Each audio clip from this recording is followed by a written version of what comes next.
Hey everyone, and welcome back to another video. In this video, I'm going to show you how to embed Calendly onto Divi. Now, this video is going to be particularly useful for individuals. Let's say that you're trying to have this scheduling event appear on your Divi WordPress theme.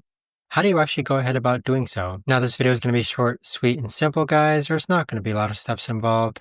Now, in order to do this, first log on to Calendly, then let's find the event which you want to go ahead and embed. Click on the three dots on the right hand side, then click on Add to Website. Now, there's three ways that you can add Calendly to your website. You can do an inline, pop-up, or pop-up text.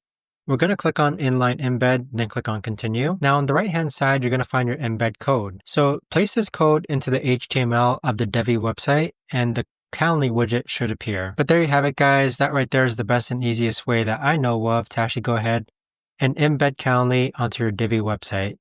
If you guys know of a better or easier way to actually do this, let me know in the comments down below. I would love to know. Thanks so much for watching, everyone, and I'll see you guys all in the next video.